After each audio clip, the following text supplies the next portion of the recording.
이야기를 사랑하는 여러분, 안녕하세요. 따뜻한 이야기 코너에 오신 것을 환영합니다. 이곳은 진심을 담아 이야기를 들려드리는 공간입니다. 편안한 마음으로 감동과 반전이 가득한 특별한 이야기를 즐겨주세요. 준비되셨다면 좋아요를 눌러주시고 알림 설정도 켜신 뒤 지금부터 이야기를 시작하겠습니다. 을묘년의 겨울바람은 유난히도 매섭고 잔혹했다. 하늘은 마치 세상의 모든 빛을 삼켜버린 듯 잿빛 구름으로 뒤덮여 있었고 그 틈 사이로 쏟아지는 눈발은 축복이 아닌 저주처럼 대지를 덮었다.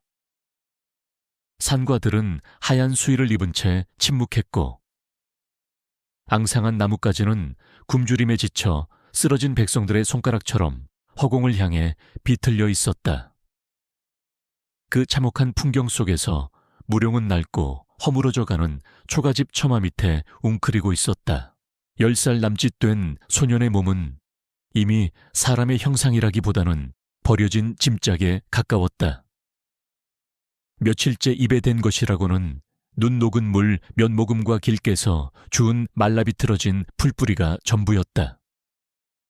백가죽은 등뼈에 달라붙을 듯 움푹 패여 있었고 살이라고는 찾아볼 수 없는 앙상한 팔다리는 멍이 든 것처럼 거무튀튀하게 변해 있었다.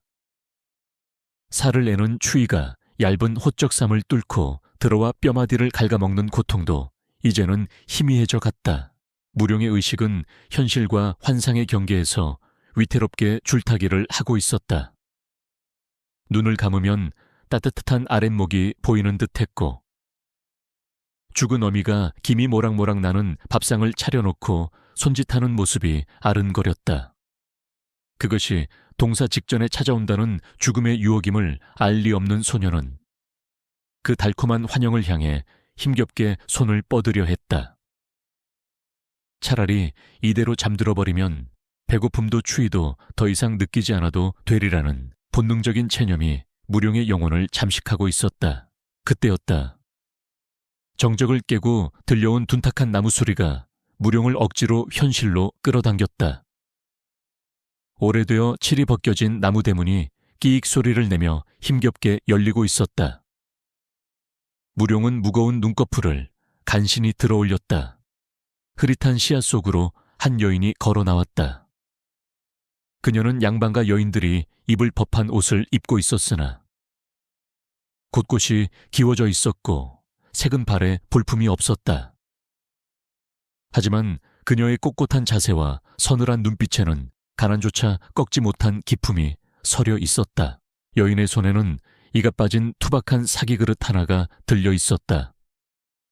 하얀 김이 피어오르는 그릇에서는 기묘한 냄새가 났다. 쌀밥의 구수한 향기는 결코 아니었다. 도토리 껍질에 떫은 냄새, 흙이 묻은 칠뿌리의 비릿함, 그리고 오래된 잡곡 특유의 묵은 내가 뒤섞인 냄새였다. 그러나 죽음의 문턱에 서 있는 무룡에게 그 냄새는 세상 무엇보다 강렬하고 매혹적인 생명의 향기였다. 코끝을 스치는 그 냄새 하나만으로도 멈춰가던 심장이 다시금 쿵쿵거리며 뛰기 시작했다. 무룡은 본능적으로 몸을 일으키려 했으나 얼어붙은 근육은 말을 듣지 않았다. 그저 짐승처럼 쉰소리를 내며 땅바닥을 긁을 뿐이었다. 여인은 처마 밑에 쓰러져 있는 소년을 내려다보았다. 그녀의 눈동자는 혐오나 동정심보다는 헤아릴 수 없는 깊은 고뇌와 슬픔이 담겨 있었다. 그녀는 잠시 멈칫거리며 뒤를 돌아보았다. 그녀의 치마폭 뒤로 무룡과 비슷한 또래의 사내아이가 겁에 질린 눈으로 빼꼼히 고개를 내밀고 있었다. 그 아이의 시선은 어미의 손에 들린 죽그릇에 고정되어 있었다. 온폭 파인 볼과 휑한 눈은 그 아이 역시 굶주림에 시달리고 있음을 여실히 보여주었다. 여인의 손이 미세하게 떨렸다. 이 한 그릇에 죽은 그들 모자가 오늘 하루를 버티기 위해 마련한 유일한 양식이었을 것이다. 말라버린 곡식 자루를 탈탈 털어 산에서 캐온 거친 재료들과 섞어 끓인 그 죽은 그녀의 아들을 살려야 할 생명줄이었다. 하지만 여인은 처마 밑에서 죽어가는 낯선 아이를 외면하지 못했다. 그녀는 내면에서 치솟는 갈등을 억누르듯 입술을 꽉 깨물었다. 자식을 굶기고 남을 먹여야 하는 어미의 심정이 오죽했을까. 그것은 단순한 선행이 아니었다. 자신의 살점을 떼어내는 듯한 고통스러운 결단이었다. 그녀는 떨리는 숨을 내쉬며 천천히 무릎을 굽혀 무룡의 앞에 앉았다. 그녀의 그림자가 무룡의 얼굴 위로 드리워졌다. 마시오라. 여인의 목소리는 건조하고 낮았지만 그 속에 담긴 무게는 청은망은이었다. 그녀는 숟가락을 쓸 여유조차 없다는 듯 그릇째로 무룡의 입가에 가져다 대었다. 뜨거운 온기가 차가운 입술에 닿자 무룡은 이성을 잃고 입을 벌렸다. 걸쭉하고 검붉은 액체가 입 안으로 흘러들었다. 거친 곡물 껍질이 목구멍을 긁었고 떫은 맛이 혀를 마비시켰지만 무룡에게는 그 맛이 꿀처럼 달았다. 뜨거운 죽이 식도를 타고 내려가 텅 빈 위장에 닿는 순간 뱃속에서부터 뜨거운 열기가 퍼져나갔다. 그것은 단순히 배를 채우는 감각이 아니었다. 꺼져가던 생명의 불씨에 기름을 붓는 듯한 강렬한 소생의 감각이었다. 무룡은 허겁지겁 죽을 삼켰다. 뜨거움에 혀가 데어도 상관없었다. 혹여나 이 그릇을 도로 빼앗길까봐 두려움에 떨며 두 손으로 여인의 손목과 그릇을 필사적으로 움켜잡았다. 여인은 무룡의 손을 뿌리치지 않았다. 더러운 때가 낀 손톱이 그녀의 얇은 손목을 파고들었지만 그녀는 미동도 하지 않은 채 그릇을 기울여 주었다. 그녀의 뒤에 숨어있던 아들이 작게 흐느끼는 소리가 들려왔다. 배고픔을 참지 못한 아이의 울음소리였다. 여인의 눈가가 붉어졌다. 하지만 그녀는 결코 고개를 돌려 아들을 보지 않았다. 지금 뒤를 돌아본다면 그녀의 결심이 무너져 내릴 것임을 스스로 알고 있었기 때문이리라. 죽그릇이 바닥을 드러낼 때까지 걸린 시간은 찰나에 불과했다. 무룡은 혀로 그릇 바닥에 남은 찌꺼기까지 핥았다. 뱃속이 따뜻해지자 비로소 정신이 돌아왔다. 그는 고개를 들어 자신의 생명을 구해준 여인을 바라보았다. 가까이서 본 그녀의 얼굴은 생각보다 더 야위어 있었고 눈 밑은 거무죽죽했다. 그녀 역시 굶주리고 있었다. 그럼에도 불구하고 타인을 위해 자신의 몫을 내어준 그 고결함이 어린 무룡의 가슴에 깊은 자국을 남겼다. 여인은 빈 그릇을 거두며 천천히 몸을 일으켰다. 차가운 바람이 다시금 두 사람 사이를 갈라놓았다. 그녀는 복잡한 눈빛으로 무룡을 내려다보았다. 그 눈빛 속에는 원망도 뿌듯함도 없었다. 그저 거대한 운명의 수레바퀴 앞에서 어쩔 수 없이 순응해야 하는 인간의 무력함과 그럼에도 지켜야 할 도리에 대한 서글픈 확인만이 있을 뿐이었다. 살라남고라. 그녀가 뱉은 말은 짧았다. 그것은 다정한 위로가 아니었다. 척박한 세상에 던져진 존재에게 남기는 지독한 저주이자 동시에 가장 간절한 기원이었다. 이 끔찍한 지옥에서 기어코 살아남아 오늘 자신이 내어준 이 밥그릇의 무게를 증명하라는 언명처럼 들렸다. 여인은 더 이상 말을 잇지 않고 돌아섰다. 그녀의 아들이 어미의 옷자락을 잡고 무룡을 원망스러운 눈빛으로 노려보았다. 그 아이의 눈빛은 무룡의 뇌리에 깊이 박혔다. 대문이 닫히는 소리는 열릴 때보다 더 크고 단호했다. 쿵 하는 소리와 함께 무룡은 다시 하얀 눈밭 속에 홀로 남겨졌다. 그러나 조금 전과는 달랐다. 뱃속에 남아있는 거친 잡곡죽의 온기가 전신을 휘감고 있었다. 손발 끝에 감각이 돌아오며 찌릿한 고통이 느껴졌지만 무룡은 그 고통조차 반가웠다. 살아있다는 증거였기 때문이다. 그는 닫힌 대문을 한참 동안 응시했다. 눈보라가 더욱 거세졌다. 무룡은 비틀거리는 다리에 힘을 주어 일어섰다. 바람에 날리는 눈송이가 뺨을 때렸지만 그는 더 이상 춥지 않았다. 가슴속 깊은 곳에서 정체를 알 수 없는 뜨거운 덩어리가 울컥 치솟았다. 그것은 감사함이었을까? 아니면 남의 몫을 빼앗아 먹었다는 죄책감이었을까? 혹은 이 비참한 세상에 대한 오기였을지도 모른다. 무룡은 주먹을 꽉 쥐었다. 손톱이 손바닥을 파고들어 피가 맺혔다. 그는 맹세했다. 언젠가 다시 이곳으로 돌아오겠노라고. 오늘 자신을 살려준 이 밥 한 그릇의 값을 반드시, 무슨 수를 써서라도 갚겠노라고. 그리고 그때는 결코 이렇게 비참한 모습이 아닐 것이라고. 소년의 눈빛이 늑대처럼 번뜩였다. 잡곡죽 한 그릇은 죽어가던 소년을 살려냈지만 동시에 그의 영혼 속에 씻을 수 없는 집착과 야망의 씨앗을 심어놓았다. 무룡은 눈보라를 뚫고 걸음을 옮겼다. 어디로 가야 할지는 알 수 없었다. 하지만 그는 멈추지 않았다. 걷지 않으면 죽는다. 그리고 죽으면 갚을 수 없다. 뱃속을 채운 떫고 거친 곡식의 맛이 입안에 맴돌았다. 평생 잊지 못할, 생애 가장 비싸고 귀한 맛이었다.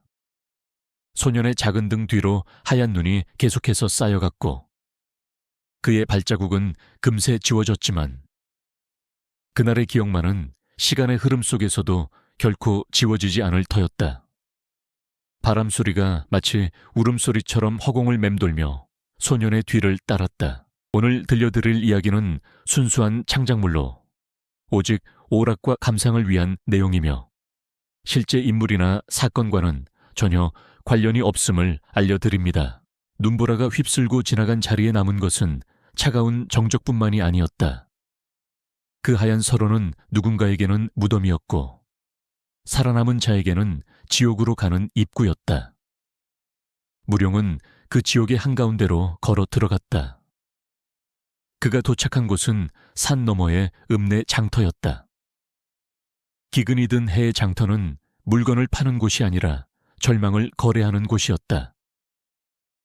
굶주린 사람들이 좀비처럼 거리를 배회했고 가진 자들은 곳간문을 걸어 잠근 채 그들을 벌레 보듯 멸시했다.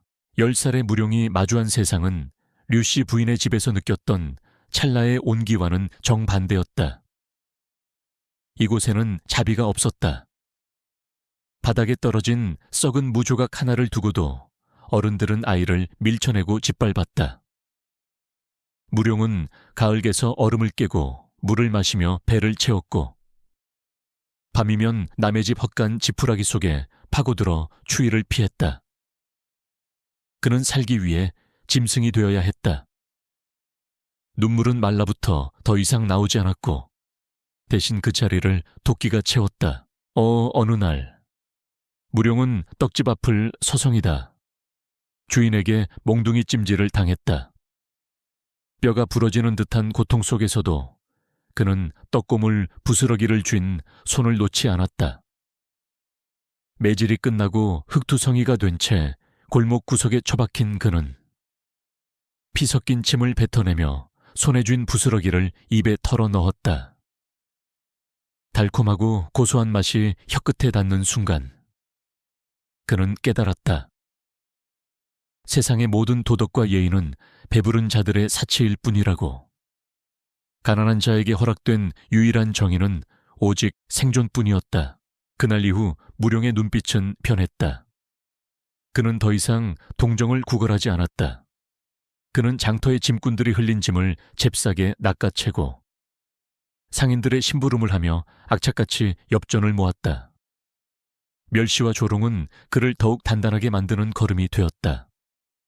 그는 장사치들의 셈법을 어깨너머로 배웠다. 쌀 한 톨의 무게가 사람 목숨보다 무거울 수 있다는 잔혹한 진리를 뼈저리게 체감하며 소녀는 서서히 감정을 거세한 냉철한 장사꾼으로 자라나고 있었다. 한편 무령에게 생명의 죽을 건넸던 류씨 부인의 집에도 비극은 그림자처럼 드리워져 있었다. 그해 겨울은 류씨 집안의 기둥이었던 선비를 앗아갔다. 평생 글만 읽던 고지식한 선비는 자신의 몫을 아내와 자식에게 양보하고 곡기를 끊은 채 조용히 숨을 거두었다. 가장의 죽음은 가난보다 더 큰 시련이었다. 류씨 부인은 남편의 장례를 치르기 위해 집안에 남은 마지막 세간살이까지 팔아치워야 했다. 상복을 입은 어린 류선비. 류인화는 아버지가 남긴 낡은 서책들을 가슴에 품고 마루에 앉아 있었다. 어머니가 배를 짜는 소리가 밤새도록 끊이지 않는 휑한 방에서 그는 배고픔을 잊기 위해 글을 읽었다. 글자 하나하나가 눈물에 번져 보이지 않을 때도 있었지만 그는 멈추지 않았다. 아버지가 남긴 유언은 가문의 명예를 지키고 올바른 선비가 되라는 것이었으나 어린 인환에게 그것은 너무나 가혹한 형벌과도 같았다. 인환은 어머니가 몰래 쌀겨를 물에 타 마시는 것을 보았다. 자신에게는 맑은 윗물을 떠주고 어머니는 거친 찌꺼기를 삼키고 있었다. 그 모습을 볼 때마다 인환의 가슴 속에서는 죄책감과 무력감이 소용돌이쳤다. 그는 붓을 쥐는 대신 지게를 지고 싶었다. 나가서 나무를 하고 품팔이라도 하여 어머니를 배불리 먹이고 싶었다. 하지만 어머니는 단호했다. 선비의 자식이 그를 놓는 순간 집안의 정신도 죽는 것이라며 매몰차게 그를 책상 앞으로 돌려보냈다. 그렇게 두 소년의 운명은 극명하게 갈라지고 있었다. 한 명은 진흙탕 속에서 돈의 힘을 숭배하며 괴물이 되어갔고 다른 한 명은 꼿꼿한 대나무처럼 가난 속에서도 명분을 지키기 위해 자신을 깎아내고 있었다. 무령이 장터에서 처음으로 본 엽전 한 잎을 손에 쥐고 전율할 때 인화는 차가운 방바닥에서 공자의 말씀을 외우며 배고픔을 달랬다. 두 사람 모두 살기 위해 발버둥 치고 있었으나 그들이 바라보는 곳은 하늘과 땅만큼이나 달랐다. 세월은 무심하게 흘러갔다. 무령은 읍내를 떠나 더 큰 시장으로 나아갔다. 그는 비상한 머리와 독한 수완으로 거상들의 눈에 들었다.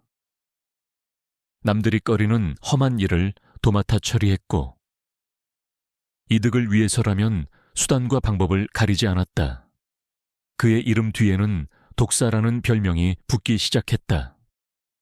그는 밤마다 품속에 간직한 낡은 기억을 꺼내보았다. 눈보라치던 밤. 뜨거운 죽 한 그릇의 기억은 이제 감사가 아닌 반드시 성공하여 세상에 복수하겠다는 집착으로 변질되어 있었다. 반면 류인화는 청년으로 성장하며 마을 사람들의 존경과 안타까움을 동시에 받는 인물이 되었다. 그의 학식은 깊어졌으나 가세는 더욱 기울어 끼니를 잊기조차 어려웠다. 그럼에도 그는 불의와 타협하지 않았다. 마을의 탐관오리가 백성들을 수탈할 때 서슬 퍼런 상소를 올려 맞서기도 했다. 사람들은 그를 대쪽 같은 선비라 칭송했지만 칭송이 밥을 먹여주지는 않았다. 그의 낡은 도포자락에는 언제나 가난의 냄새가 배어 있었다. 어느 늦가을 밤 무령은 물건을 떼러 잠시 옛 마을 근처를 지나게 되었다. 멀리서 보이는 류씨 집안의 초가는 여전히 허름했다. 그는 잠시 말 고삐를 멈추고 그 집을 바라보았다. 성공해서 돌아오겠다던 맹세는 유효했지만 지금은 아니었다. 그는 아직 세상을 밟고 설 만큼 충분히 강하지 않았다. 그는 씁쓸한 미소를 지으며 말머리를 돌렸다. 언젠가 자신이 저 집의 문을 다시 열 때는 그 누구도 감히 자신을 내려다보지 못하게 만들리라 다짐하며 류인환 역시 그 밤 희미한 호롱불 아래서 책장을 넘기다 문득 밖을 내다보았다. 말발굽 소리가 멀어지고 있었다. 알 수 없는 기시감이 그의 마음을 스치고 지나갔다. 마치 오래전 잊어버렸던 인연의 끈이 팽팽하게 당겨지는 듯한 느낌이었다. 그는 고개를 저으며 다시 책으로 시선을 돌렸다. 지금 그가 할 수 있는 것은 오직 과거에 급제하여 세상을 바꾸는 힘을 기르는 것뿐이었다. 시간은 누구에게나 공평하게 흐르지만 그 시간이 남기는 흔적은 사람마다 달랐다. 무룡의 마음에는 욕망의 성벽이 높게 쌓여갔고 인환의 마음에는 인내의 우물이 깊게 파여갔다. 서로 다른 방향으로 질주하는 두 개의 운명은 언젠가 다시 충돌할 수밖에 없는 궤도를 그리고 있었다. 그리고 그 충돌의 날은 그들이 상상하는 것보다 훨씬 더 잔혹하고 극적인 방식으로 다가오고 있었다. 바람이 다시 불어오고 있었다. 30년이라는 세월은 강산도 변하게 한다지만 최무룡에게 그 시간은 오로지 쌀가마니를 쌓아 올리는 과정에 불과했다. 한양 도성박, 마포 나루터에서 가장 거대하고 견고한 창고들이 줄지어 선 곳. 그곳이 바로 조선 팔도의 곡식이 모이고 흩어지는 심장이었으며 그 심장을 움켜쥐고 있는 주인은 다름 아닌 최무룡이었다. 사람들은 그를 도중 어른이라 부르며 고개를 조아렸지만 뒤에서는 피도 눈물도 없는 쌀귀신이라 수군거렸다. 거대한 창고의 문이 육중한 소리를 내며 열리자 묵직하고 구수한 곡식의 향기가 훅 끼쳐왔다. 그것은 가난한 자들에게는 생명과도 같은 냄새였지만 무룡에게는 그저 돈 냄새일 뿐이었다. 끝이 보이지 않을 정도로 높이 쌓인 쌀가마니들은 마치 거대한 성벽처럼 위압적이었다. 무룡은 뒷짐을 진 채 그 사이를 천천히 걸었다. 최고급 비단으로 지은 옷을 입고 있었지만 그의 눈빛은 비단처럼 부드럽지 않고 날카로운 칼날처럼 서늘했다. 올해 남부지방의 가뭄이 심상치 않습니다. 도중 어른, 흉년이 들 거라는 소문이 돌자마자 시장의 쌀값이 춤을 추고 있습니다. 무룡의 뒤를 따르던 신복, 마행수가 조심스러운 목소리로 보고했다. 그는 장부를 겨드랑이에 끼고 무룡의 표정을 살피느라 여념이 없었다. 시장의 불안감은 곧 상인들에게 기회이자 위기였다. 하지만 무룡의 입계는 묘한 미소가 번졌다. 그것은 재앙을 앞둔 사람의 걱정이 아니라 사냥감을 앞에 둔 맹수의 잔인한 만족감이었다. 창고 문을 걸어 잠가라. 무룡의 명령은 간결하고 단호했다. 마행수는 당황한 듯 눈을 크게 떴다. 지금 쌀을 풀면 평소보다 2배는 더 비싼 값을 받을 수 있는 시점이었다. 하지만 무룡의 생각은 달랐다. 2배로는 부족했다. 그는 사람들의 배고픔이 극에 달해 쌀 한 줌을 위해 자신의 영혼이라도 팔 준비가 되었을 때를 기다리고 있었다. 공포가 지배하는 시장이야말로 그가 가장 좋아하는 무대였다. 하지만 어른, 지금 시전 상인들이 쌀을 달라고 아우성입니다. 관에서도 눈치를 주고 있는데 이대로 물량을 묶어두면 원성을 어찌 감당하시렵니까? 마행수의 우려 섞인 말에 무룡은 걸음을 멈추고 돌아섰다. 그의 차가운 시선이 마행수를 꿰뚫었다. 무룡은 손을 뻗어 쌓여있는 쌀가마니 하나를 툭 쳤다. 투박한 가마니 속에 꽉 들어찬 쌀알들이 사각거리는 소리를 냈다. 그 소리는 무룡에게 세상 어떤 음악보다 아름답게 들렸다. 원성이라니. 마행수, 자네는 아직도 장사를 모르는군. 사람들이 우리를 욕하는 것은 배가 덜 고파서일세. 백가죽이 등짝에 붙을 정도로 굶주리면 그때는 욕을 하는 게 아니라 내 바짓가랑이를 잡고 빌게 되어 있어. 쌀의 주인은 하늘이 아니라 그것을 쥐고 버티는 자일세. 무룡은 쌀가마니에 꽂혀 있던 대나무 검사침을 뽑아 쌀알을 손바닥에 쏟아부었다. 하얗고 윤기나는 쌀알들이 햇빛을 받아 반짝였다. 30년 전 썩은 잡곡죽 한 그릇을 얻어먹고 생명을 구걸했던 소녀는 이제 이 수만 가마니의 쌀을 쥐고 수천 명의 목숨을 좌지우지하는 괴물이 되어 있었다. 그에게 쌀은 식량이 아니었다. 그것은 힘이었고 권력이었으며 자신을 무시했던 세상을 향한 복수의 도구였다.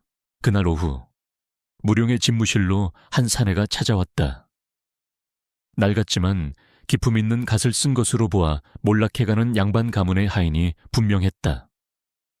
사내는 무룡의 앞에 무릎을 꿇고 읍소했다. 주인 대감의 환갑잔치에 쓸 쌀이 부족하니 외상으로라도 쌀을 내어달라는 부탁이었다. 예전 같으면 양반이 상인에게 직접 부탁하는 일은 없었겠지만 시대가 변하고 무룡의 위세가 하늘을 찌르니 벌어진 일이었다. 무룡은 찻잔을 들어 천천히 차를 마시며 사내의 말을 듣는 둥마는둥했다. 사내는 땀을 뻘뻘 흘리며 가문의 명예와 나중에 갚을 약속을 거론했다. 양반의 체면, 도리, 약속, 무룡이 가장 경멸하는 단어들이었다. 배고픔 앞에서는 아무런 쓸모도 없는 허울, 좋은 껍데기들. 무룡은 찻잔을 내려놓으며 싸늘하게 웃었다. 이보게, 자네 주인이 명망 높은 선비라는 건 내 익히 들어 알고 있네. 허나 내 곳간의 쌀은 글 읽는 소리를 듣고 자라지 않았네. 엽전 소리를 듣고 자랐지.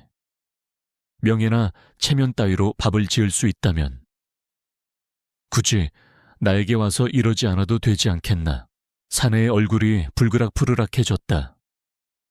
감히 천한 장사치가 양반을 능멸한다는 분노가 치밀었겠지만 쌀을 구하지 못하면 빈손으로 돌아갈 수 없는 처지였다. 무룡은 그 굴욕적인 침묵을 즐겼다. 어린 시절 떡고물을 주워 먹다가 매질을 당했을 때 그를 내려다보던 시선들이 이제는 역전되었다. 그는 돈의 힘으로 양반들의 고개를 숙이게 만들 때마다 짜릿한 쾌감을 느꼈다. 현 시세의 5배를 가져오게. 그렇지 않으면 쌀알 한 톨도 내줄 수 없네. 무룡의 말은 사형선고나 다름없었다. 사내는 망연자실한 표정으로 물러갔다. 행수가 곁에서 혀를 찼지만 무룡은 눈 하나 깜짝하지 않았다. 그는 알고 있었다. 결국 그들은 다시 올 것이다. 집안의 갑오를 팔아서라도 아니면 종의 문서를 넘겨서라도 돈을 만들어 올 것이다. 생존 본능 앞에서는 양반의 자존심도 휴지 조각에 불과했다. 밤이 깊어지자 무룡은 홀로 참고 꼭대기에 마련된 누각에 올랐다. 이곳에서는 한양의 야경이 한눈에 들어왔다. 저 멀리 민가에서 새어나오는 희미한 불빛들이 마치 땅에 떨어진 별처럼 반짝였다. 하지만 그 불빛 아래에서는 수많은 사람들이 내일 먹을 끼니를 걱정하며 한숨 짓고 있을 것이다. 무룡은 난간을 잡고 차가운 밤 공기를 들이마셨다. 그의 가슴 속에는 채워지지 않는 거대한 구멍이 있었다. 창고에 쌀이 넘쳐나고 금고에 돈이 썩어날 정도로 쌓여 있어도 그 허기는 사라지지 않았다. 밤마다 꿈속에서 그는 다시 10살 소년이 되어 눈보라치는 들판을 헤매었다. 뼛속까지 시려오는 추위와 뱃속을 긁어내리는 듯한 배고픔. 꿈에서 깨어나면 식은땀이 흐르고 그는 미친 듯이 물을 마셔야 했다. 그 공포가 그를 여기까지 몰고 왔다. 다시는 배고프지 않으리라. 다시는 남에게 고개를 숙이지 않으리라. 그는 세상의 모든 쌀을 독점해서라도 자신의 안전을 보장받고 싶었다. 그에게 타인의 고통은 자신의 안전을 확인하는 척도였다. 남들이 굶주릴수록 자신의 곳간이 가득 찼다는 사실이 더욱 실감나게 다가왔기 때문이다. 도리네 다 배부른 소리야. 무룡은 어둠을 향해 나지막이 중얼거렸다. 그가 보기에 세상은 거대한 시장 바닥이었다. 힘 있는 자가 약한 자를 잡아먹고 가진 자가 없는 자를 부리는 것. 그것이 그가 30해 동안 몸으로 배운 유일한 진리였다. 그는 철저하게 그 법칙에 순응했고 그 결과 승리자가 되었다. 그런데 왜? 이 승리의 정점에서 느껴지는 것은 환희가 아닌 시리도록 차가운 고독일까? 그때 저 멀리 관아 쪽에서 불빛이 아른거렸다. 새로 부임한 형함이 꽤나 깐깐한 인물이라는 소문이 들려왔다. 뇌물도 받지 않고 상인들의 뒤를 캐고 다닌다는 소리도 있었다. 무룡은 코웃음을 쳤다. 그래봤자 세상 물정 모르는 샌님일 것이다. 며칠 버티지 못하고 제풀에 꺾이거나 결국 돈 앞에서 무릎 꿇게 될 것이다. 지금까지 스쳐 지나간 수많은 관리들처럼. 하지만 무룡은 알지 못했다. 그 새로운 형함이 자신이 평생을 바쳐 쌓아 올린 가치관을 송두리째 뒤흔들 존재라는 것을, 그리고 그와의 만남이 자신이 꽁꽁 얼어붙게 만든 마음의 문을 두드리는 시작점이 되리라는 것을. 무룡은 씁쓸한 입맛을 다시며 돌아섰다. 내일은 곡식값을 더 올려야겠다고 다짐하며 그의 발걸음 소리가 텅 빈 누각에 공허하게 울려 퍼졌다. 그는 쌀가마니 사이를 지나 자신의 침소로 향했다. 최고급 비단 이불이 깔려 있었지만 그는 눕지 않고 탁자 앞에 앉았다. 탁자 위에는 그가 매일 밤 습관처럼 꺼내보는 물건이 하나 놓여 있었다. 낡고 다른 나무 숟가락이었다. 30년 전 그 눈보라 치던 밤에 죽을 먹을 때 썼던 것과 비슷한 모양의 투박한 숟가락. 그는 숟가락을 만지작거렸다. 거친 나무의 질감이 손가락 끝에 전해졌다. 그날의 죽맛은 기억 속에서 희미해져 갔지만 그 뜨거웠던 목 넘김만은 여전히 생생했다. 그것은 그에게 생명을 주었지만 동시에 평생 갚아야 할 빚처럼 그를 옥죄고 있었다. 살아남거라. 그 여인의 목소리가 환청처럼 귓가를 맴돌았다. 살아남았습니다. 보시다시피 아주 잘 살아남았지요. 악귀가 되어서라도 말입니다. 무룡은 숟가락을 내려놓고 촛불을 껐다. 방 안이 어둠에 잠겼다. 어둠 속에서 그의 눈은 짐승처럼 번들거렸다. 그는 내일 아침이 되면 다시 차가운 도중 어른의 가면을 쓰고 굶주린 군중들을 상대로 잔혹한 흥정을 시작할 것이다. 그것이 그가 살아남는 방식이었고 세상에 복수하는 유일한 길이라고 믿었기 때문이다. 창고 밖에서는 바람이 거세지고 있었다. 다가올 흉년과 함께 몰아칠 혼란을 예고하듯이.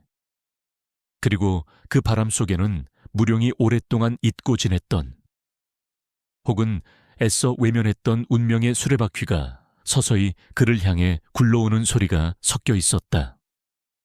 30년의 세월을 넘어 잡곡죽 한 그릇의 인연이 다시금 그를 찾아오고 있었다. 관아의 풍경은 처참하기 그지없었다. 낡은 기둥은 세월의 무게를 이기지 못해 기울어져 있었고 창호지 찢어진 문틈으로는 황소바람이 들이닥쳤다. 새로 부임한 형함. 류인환이 마주한 현실은 명예로운 관직이 아닌 무너져가는 폐허와 텅 빈 곳간뿐이었다. 그는 관복 소매를 걷어올리고 먼지 쌓인 장부를 넘겨보았지만 기록된 것은 빚과 체납된 세금, 그리고 도망간 백성들의 명단뿐이었다. 인환은 깊은 한숨을 내쉬며 붓을 내려놓았다. 밖에서는 굶주린 백성들이 관아 앞을 서성이며 혹시나 떨어질 콩고물이라도 없을까 기웃거리는 기척이 느껴졌다. 그들의 휑한 눈동자를 마주할 때마다 인환의 가슴은 불에 데인 듯 쓰라렸다. 조정에 구휼미를 요청하는 장계를 올린 지 보름이 지났지만 돌아오는 것은 침묵뿐이었다. 그는 자리에서 일어나 창가로 다가갔다. 앙상한 나뭇가지 사이로 멀리 저작거리에 화려한 기와집들이 보였다. 바로 최무룡이 이끄는 상단의 봉어지였다. 형암나리, 채통을 지키십시오. 감히 관의 수령이 장사치에 문턱을 먼저 넘다니요. 이방이 화들짝 놀라며 인환의 옷자락을 잡고 만류했다. 조선의 법도와 양반의 자존심상 있을 수 없는 일이었다. 그러나 인환은 담담한 표정으로 이방의 손을 거두어냈다. 그의 낡은 관복은 곳곳이 해져 있었지만 그 안에 꼿꼿이 선 척추만은 대나무처럼 올곧았다. 백성이 흙을 파먹고 있는데 채통이 밥을 먹여주더냐. 내 자존심이 쌀 한 톨보다 무겁지 않음을 나는 부끄러워하지 않네. 인환은 단호하게 관할을 나섰다. 찬바람이 그의 얇은 옷을 파고들었지만 그의 발걸음은 거침이 없었다. 시장통을 지나 상단으로 향하는 길. 사람들은 수군거렸다. 꽤 죄죄한 행색의 형암이 당당하게 상단으로 향하는 모습은 기이한 구경거리가 되기에 충분했다. 인환은 주변의 시선을 의식하지 않았다. 그의 머릿속에는 오직 굶어 죽어가는 아이들의 울음소리만이 가득 차 있었다. 최무룡의 상단은 관아와는 딴 세상이었다. 높은 담장 너머로는 기름진 고기 굽는 냄새가 풍겨왔고 하인들의 옷조차 인환의 관복보다 윤기가 흘렀다. 문지기들은 낡은 관복을 입은 인환을 보고 잠시 멈칫했으나 그가 형암임을 알아보고는 건성으로 고개를 숙이며 길을 터주었다. 그들의 눈빛에는 존경심 대신 은근한 조소가 서려 있었다. 돈이 권력인 이곳에서 가난한 형암은 그저 성가신 불청객일 뿐이었다. 사랑채로 안내된 인환은 한참을 기다려야 했다. 이는 명백한 기싸움이었다. 상인인 최무룡이 관인 형암을 기다리게 한다는 것은 그가 누구를 진짜 주인으로 여기는지를 보여주는 오만한 과시였다. 하지만 인환은 불평 한마디 없이 정자세로 앉아 기다렸다. 방 안을 채운 값비싼 도자기와 화려한 병풍들이 그의 가난을 비웃는 듯 했지만 그는 눈길조차 주지 않았다. 마침내 문이 열리고 최무룡이 들어왔다. 그는 느긋한 걸음걸이로 들어와 상석에 앉았다. 비단옷이 스치며 내는 사각거리는 소리가 방 안의 정적을 깼다. 무룡은 인환에게 예를 갖추는 척했지만 고개만 까딱했을 뿐 허리는 꼿꼿했다. 그의 눈은 먹잇감을 탐색하는 맹수처럼 인환을 훑어내렸다. 귀하신 형암 나리께서 이 누추한 장사치에 집까지 무슨 일로 왕림하셨습니까? 미리 기별이라도 주셨으면 좋았을 것을. 무룡의 목소리에는 가시돋친 비아냥이 섞여 있었다. 인환은 그 도발에 넘어가지 않고 차분하게 입을 열었다. 빈말은 거두세. 도중 자네도 알다시피 지금 고을의 사정이 말이 아니네. 흉년이 들어 백성들이 굶어 죽어가고 있어. 관아의 곳간은 비었고 조정의 지원은 늦어지고 있네. 그래서요, 관의 무능함을 제게 토로하러 오신 겁니까? 무룡이 찻잔을 들어 입으로 가져가며 코웃음을 쳤다. 인환은 흔들리지 않는 눈빛으로 무룡을 직시했다. 자네의 창고를 열어주게. 지금 창고에 쌓인 곡식을 푼다면 수많은 목숨을 살릴 수 있네. 내 형암에 직을 걸고 차용증을 써주겠네.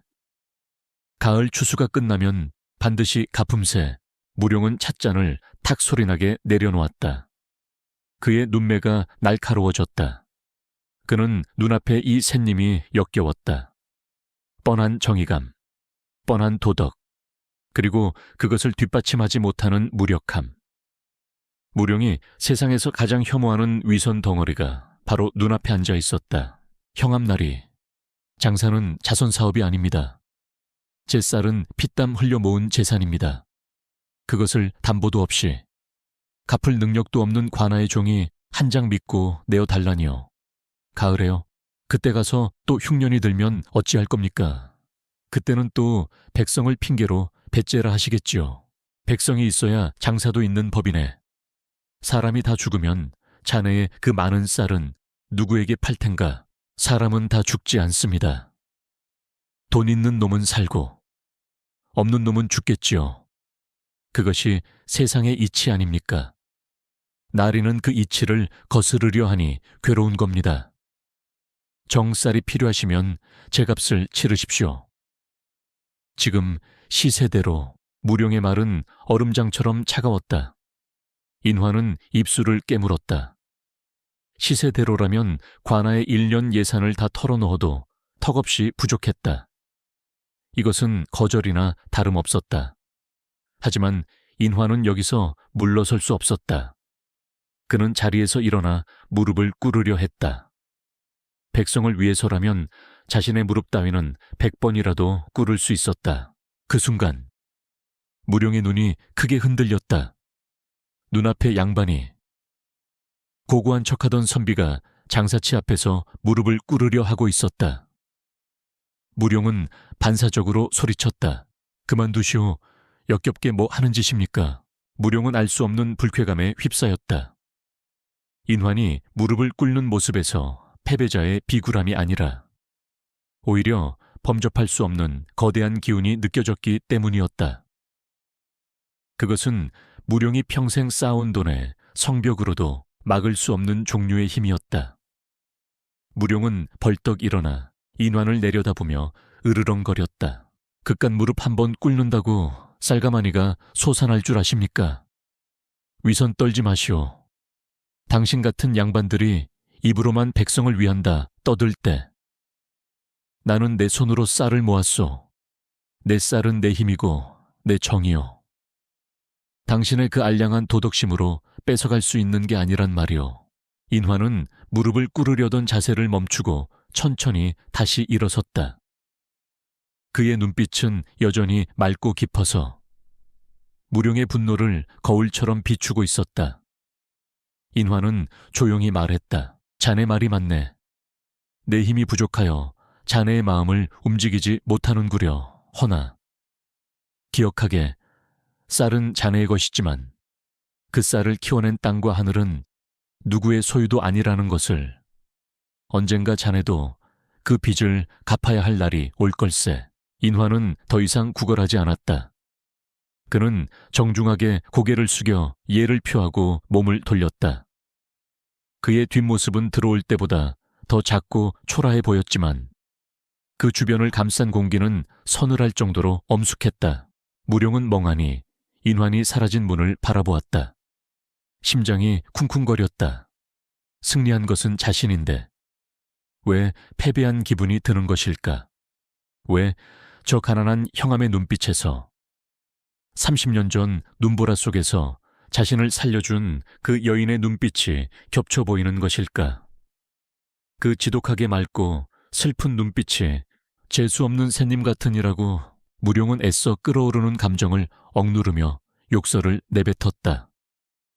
하지만 손은 미세하게 떨리고 있었다. 그는 신경질적으로 찻잔을 집어 던졌다. 쨍그랑 소리와 함께 깨진 조각들이 방바닥에 흩어졌다. 그것은 마치 무룡에 견고했던 내면 세계에 생긴 균열 같았다. 밖으로 나온 인화는 하늘을 올려다보았다. 잿빛 구름이 몰려오고 있었다. 또다시 눈이 올 것 같았다.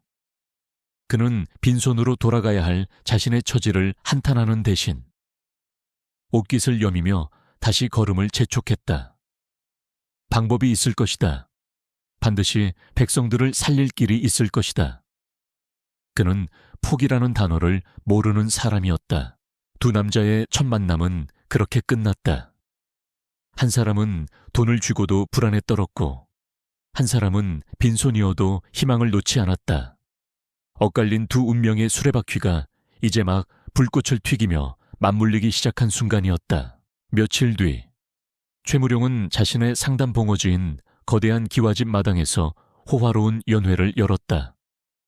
고을에 내로라 하는 부상들과 관리들이 초대되었다. 담장 밖에서는 굶주림에 지친 백성들의 신음소리가 바람결에 들려왔지만 담장 안은 별천지였다.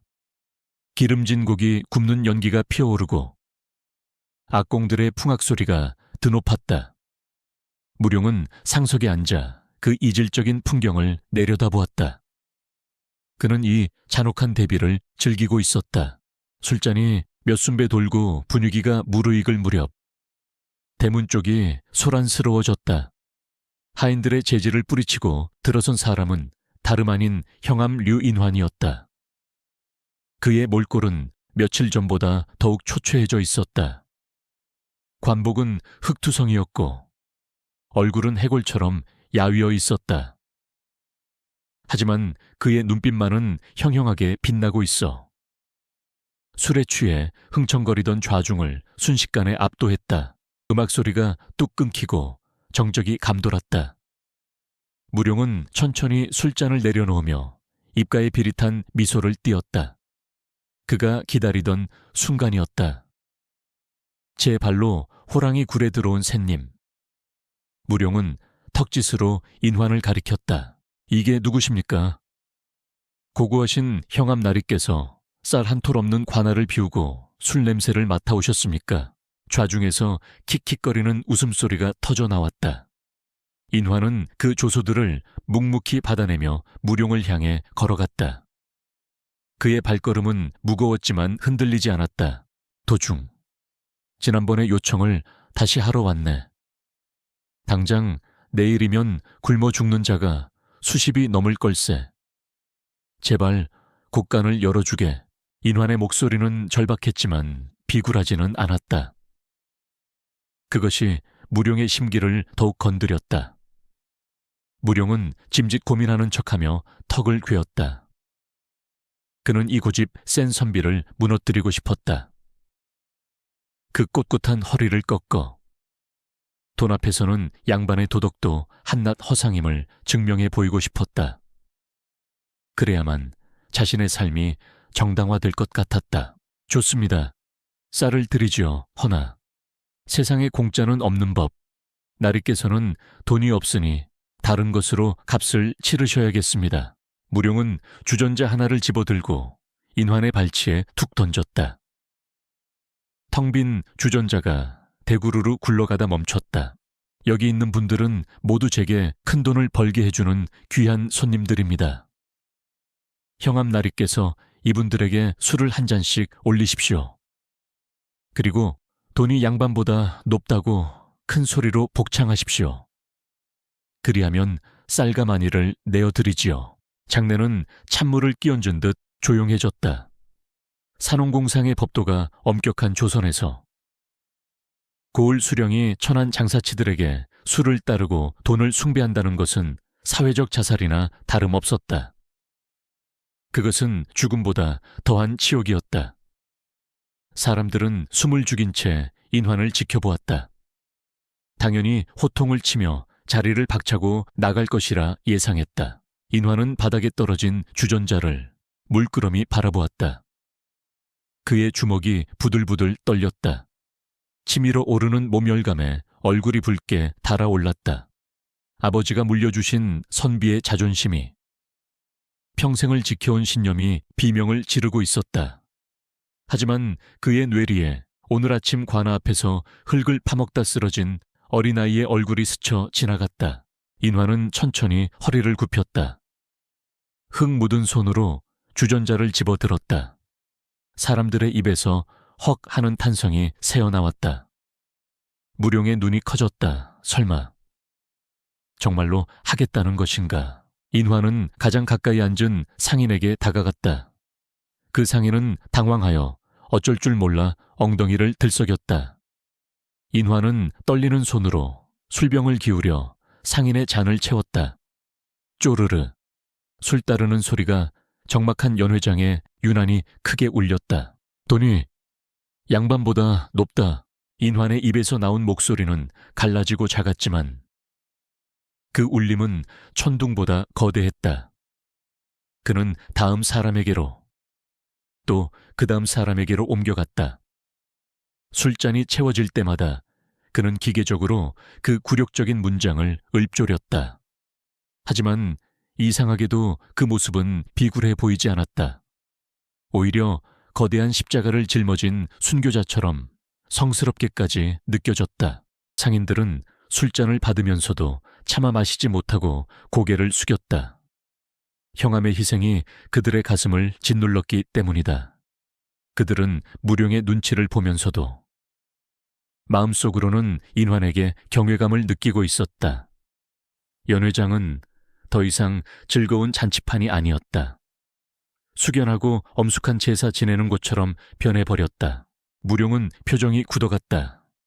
이것이 아니었다. 자신이 원한 그림은 이런 것이 아니었다.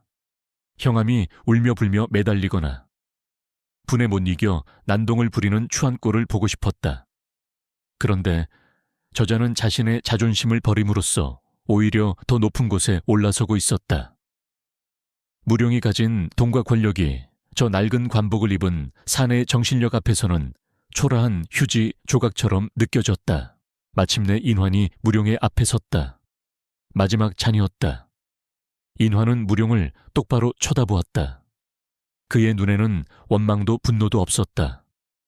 그저 깊고 맑은 슬픔만이 고여 있었다. 약속을 지키게 도중 인환이 무룡의 잔에 술을 따랐다. 무룡은 그 술잔을 들 수가 없었다. 손이 떨려서가 아니라 그 술잔의 무게가 청은망은처럼 느껴졌기 때문이다. 그것은 술이 아니라 인환의 피와 눈물이었다. 무룡은 끓어오르는 패배감을 견딜 수 없어 획 고개를 돌렸다. 가져가시오, 쌀가마니를 가져가란 말이오. 무룡이 고함을 질렀다. 인환은 그제야 주전자를 내려놓았다. 그는 무룡에게 깊숙이 허리 굽혀 인사했다. 그것은 굴복의 인사가 아니라 약속을 지킨 자에 대한 예의였다. 고맙네. 이 은혜는 잊지 않겠네. 인환은 뒤도 돌아보지 않고 연 회장을 나갔다. 마당에 쌓여있던 쌀가마니 중 일부를 하인들이 서둘러 싣고 그를 따라갔다. 인환이 사라진 뒤에도 연 회장에는 무거운 침묵만이 감돌았다. 누구도 감히 술을 마시거나 떠들 생각을 하지 못했다. 무룡은 홀로 술잔을 들이켰다. 독한 술이 목을 타고 넘어갔지만 아무런 맛도 느껴지지 않았다. 입안이 쓰고 떨벗다. 마치 30년 전 그날 눈보라 속에서 먹었던 잡곡죽의 껍질처럼 까칠한 것이 목구멍에 걸려있는 것 같았다. 젠장! 무룡은 술잔을 바닥에 집어던졌다. 산산조각난 파편 위로 촛농이 눈물처럼 뚝뚝 떨어졌다. 그는 오늘 완벽하게 패배했다. 돈으로 사람을 굴복시킬 수는 있어도 그 사람의 영혼까지 살 수는 없다는 것을 뼈저리게 확인한 밤이었다. 그리고 그 패배감의 밑바닥에서 잊고 있었던 낯선 감정이 고개를 들기 시작했다. 그것은 자신도 저런 눈빛을 가진 사람이 되고 싶다는 아주 오래된 갈망이었다. 밤바람이 윙윙거리며 연 회장을 맴돌았다. 무룡은 텅 빈 마당을 응시하며 가슴을 쥐어뜯었다. 심장 한 구석이 욱신거렸다. 그것은 류인환이라는 거울에 비친 자신의 모습이 너무나도 일그러져 있다는 것을 깨달은 자의 고통이었다. 최무룡은 잠을 이룰 수 없었다. 지난밤 연회장에서 목격한 류인환의 눈빛이 뇌리에 박혀 떠나지 않았기 때문이다. 돈으로 짓밟으려 했던 자존심이 오히려 잡초처럼 다시 일어서는 모습을 보며 무룡은 패배감과 동시에 기이한 호기심을 느꼈다. 도대체 무엇이 저 샌님을 저토록 강하게 만드는가? 그 굶주린 몸속 어디에 그런 강철 같은 심지가 숨겨져 있는가? 다음 날 점심 무렵 무룡은 홀로 관하로 향했다. 명분은 지난밤 약주한 쌀이 제대로 분배되고 있는지 확인한다는 것이었지만 진짜 이유는 인환의 실체를 다시 한번 확인하고 싶어서였다. 관아는 여전히 적막했다. 대문 앞을 지키던 포졸들도 기력이 없어 창을 지팡이 삼아 졸고 있었다. 무룡은 아무런 제지 없이 안으로 들어섰다. 사랑채 쪽으로 발걸음을 옮기던 무룡은 열린 방문 틈으로 인환의 모습을 발견하고 걸음을 멈췄다. 점심 식사 시간인 듯했다. 무룡은 숨을 죽이고 기둥 뒤에 몸을 숨긴 채 방 안을 엿보았다. 지난밤 자신이 내어준 쌀이 있으니 적어도 흰 쌀밥은 아니더라도 묽은 죽 정도는 먹고 있으리라 생각했다. 그러나 상 위에 놓인 음식은 무룡의 예상을 처참하게 깨뜨렸다. 개다리 소반 위에 놓인 것은 거무튀튀한 색깔의 죽 2그릇뿐이었다. 쌀알은 거의 보이지 않고 소나무 속껍질인 송기와 칙칙한 풀뿌리들이 뒤엉켜 있는 형국이었다. 냄새만 맡아도 쓴맛이 올라올 것 같은 그 음식은 사람이 먹을 것이라기보다는 여물에 가까웠다. 무룡은 미간을 찌푸렸다. 자신이 준 쌀은 모두 어디로 갔단 말인가. 백성들에게 나누어 주고 자신은 또다시 껍질을 씹고 있단 말인가. 방 안에는 인환과 백발이 성성한 노비 한 명이 마주 앉아 있었다. 인환은 숟가락을 들어 자신의 그릇에 있는 건더기들을 조심스럽게 건져냈다. 그리고 그것을 노비의 그릇으로 옮겨 담았다. 노비가 깜짝 놀라며 손사래를 쳤다. 나리, 이러시면 안 됩니다. 나리께서 드셔야죠. 저는 물만 마셔도 배가 부릅니다. 드세나. 자네가 건강해야 나를 도울 것 아닌가. 나는 속이 좋지 않아 건더기가 넘어가질 않네. 인환은 온화한 미소를 지으며 거짓말을 했다. 누가 봐도 영양실조로 쓰러지기 직전인 몸이었다. 그는 자신의 그릇에 남은 희멀건 국물만을 휘휘 저었다. 그 모습은 무룡의 가슴 한구석을 묘하게 자극했다. 자신의 배를 채우기보다 아랫사람을 먼저 챙기는 그 모습은 무룡이 평생 장사판에서 보아온 탐욕스러운 인간 군상과는 너무나 달랐다. 그때였다. 인환이 품 안에서 주섬주섬 무언가를 꺼냈다. 천으로 소중하게 감싸쥔 그것은 낡은 나무 숟가락이었다. 칠이 다 벗겨져 나무 결이 그대로 드러난 볼품없는 물건이었다. 하지만 무룡의 시선이 그 숟가락에 꽂히는 순간 그의 심장이 철렁 내려앉았다. 그 숟가락 손잡이 끝부분에는 작은 불에 탄 자국이 선명했다. 마치 번개 모양처럼 지그재그로 그어신 그 흉터 무룡의 기억 저편. 굳게 닫혀 있던 문이 굉음을 내며 열렸다. 30년 전 눈보라 치던 밤 자신에게 죽을 먹여주던 여인의 부엌. 아궁이 옆에 놓여있던 바로 그 숟가락이었다. 어린 무룡이 멍하니 바라보았던 끓는 죽 솥에 걸쳐져 있다가 불씨에 그을린 그 자국을 그는 기억하고 있었다. 시간이 멈춘 듯했다. 무룡은 숨을 쉴 수가 없었다. 머릿속에서 수만 개의 퍼즐 조각이 순식간에 맞춰지기 시작했다. 류씨 성을 가진 형암, 이 지역 토박이, 몰락한 양반가, 그리고 저 숟가락, 설마 그 아인가 자신이 죽을 허겁지겁 받아먹을 때 여인의 치마폭 뒤에 숨어 원망 어린 눈으로 쳐다보던 그 소년, 자신의 몫을 빼앗긴 채 울음을 삼키던 그 아이가 바로 저 류인환이란 말인가. 무룡의 손이 덜덜 떨리기 시작했다. 그는 믿을 수 없는 현실을 부정하듯 뒷걸음질 쳤다. 인환은 그 낡은 숟가락으로 쓴 송기죽 국물을 떠먹었다. 표정 하나 찡그리지 않고 마치 세상에서 가장 귀한 음식을 먹듯 경건하게 목구멍으로 넘겼다. 그 모습 위로 30년 전 그 여인의 얼굴이 겹쳐졌다. 굶주린 낯선 아이에게 자신의 자식이 먹을 마지막 식량을 내어주던 그 성스러운 희생이 지금 아들의 모습에서 고스란히 재현되고 있었다. 무룡은 현기증을 느꼈다. 세상이 빙글빙글 도는 것 같았다. 자신이 무슨 짓을 한 것인가. 생명의 은인의 아들에게, 아니, 자신의 목숨값을 대신 치렀던 그 아이에게 술을 따르게 하고 모욕을 주었다. 짐승도 은혜는 안다는데 자신은 짐승만도 못한 짓을 저지른 것이다. 돈이 양반보다 높다. 어젯밤 인환이 읊조렸던 그 말이 비수가 되어 무룡의 심장을 찔렀다. 인환이 굴욕을 참아내며 지키려 했던 것은 단순한 자존심이 아니었다. 어머니로부터 물려받은 생명을 귀하게 여기는 그 숭고한 정신이었다. 무룡은 자신이 쌓아 올린 금자탑이 실은 모래성보다 허망한 것임을 깨달았다. 인환이 식사를 마치고 숟가락을 다시 천에 싸서 품에 넣었다. 소중한 보물처럼 가슴에 품는 그 숟가락은 어머니의 유품이자 가난하지만 부끄럽지 않게 살겠다는 다짐의 징표일 것이다. 무룡은 더 이상 그곳에 서 있을 수가 없었다. 도망치듯 관아를 빠져나왔다.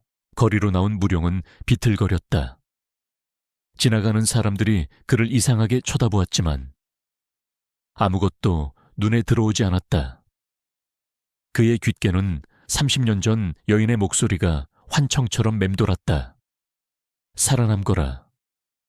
그 말은 저주가 아니라 부탁이었다. 그런데 자신은 살아남아서 무엇이 되었는가? 은인의 아들을 짓밟고 비웃는 괴물이 되어 있었다. 무룡은 자신의 손을 내려다보았다. 기름지고 부드러운 손, 수많은 쌀가마니를 움켜쥐었던 손. 하지만 지금 그 손은 더럽게만 보였다. 씻을 수 없는 죄악이 덕지덕지 붙어 있는 것 같았다. 그는 골목길 담벼락에 기대어 헛구역질을 했다. 위장이 뒤틀리는 고통보다 양심이 찢어지는 고통이 더 컸다. 내가 도대체 무슨 짓을... 무룡의 입에서 신음 섞인 탄식이 터져 나왔다. 하늘에서는 다시금 눈발이 날리기 시작했다. 30년 전 그날처럼 차갑고 하얀 눈이 세상의 모든 더러움을 덮으려는 듯 쏟아져 내렸다. 하지만 무룡의 가슴 속에 새겨진 죄책감은 그 어떤 눈으로도 덮을 수 없을 만큼 깊고 어두웠다. 그는 비틀거리는 걸음으로 상단을 향해 걸었다. 하지만 그의 영혼은 관아의 낡은 방, 송기죽 한 그릇 앞에 머물러 있었다. 잡곡죽 한 그릇으로 시작된 인연의 끈이 30년의 세월을 건너뛰어 이제야 그의 목을 조여오고 있었다. 그것은 피할 수 없는 업보였고 이제 그가 치러야 할 밥값의 청구서였다. 밤이 깊었지만 최무룡의 방에는 여전히 촛불이 켜져 있었다. 그는 비단 이불 위에 앉아 있었지만 마치 가시방석에 앉은 듯 안절부절 못했다. 눈을 감으면 30년 전 그 눈보라치던 밤에 냉기가 뼛속까지 스며드는 것 같았고 눈을 뜨면 낮에 보았던 류인환의 낡은 나무 숟가락이 허공에 떠다니는 듯했다. 그 숟가락에 새겨진 그 으름 자국은 무룡의 양심을 지지는 인두와도 같았다. 무룡은 거친 숨을 내쉬며 자리에서 일어났다. 가슴이 답답해 견딜 수가 없었다. 그는 겉옷을 걸치고 방을 나섰다. 차가운 밤 공기가 얼굴을 때렸지만 몸 안에서 타오르는 번뇌의 불길은 꺼지지 않았다. 발길이 닿은 곳은 그의 보물창고이자 성역인 쌀 창고였다. 평소라면 이곳에 들어서는 순간 마음의 평안을 얻었겠지만 오늘은 달랐다. 육중한 창고 문을 열고 들어서자 어둠 속에 거대한 산처럼 쌓인 쌀가마니들이 그를 내려다보고 있었다. 무룡은 쌀가마니 하나에 손을 얹었다. 차갑고 딱딱한 감촉. 예전에는 이것이 금덩이처럼 느껴졌으나 지금은 마치 차갑게 식어버린 시체들처럼 느껴졌다. 이 수많은 쌀가마니 중 단 하나라도 30년 전 그 여인에게 있었다면 그녀는 그렇게 비참하게 굶주리지 않았을 것이다. 내가 무슨 짓을 하고 있는 건가? 무룡의 중얼거림이 텅 빈 창고에 공허하게 울렸다. 그는 자신이 평생을 바쳐 쌓아 올린 이 거대한 부가 사실은 류인환과 같은 사람들의 희생 위에 세워진 사상 누각임을 깨달았다.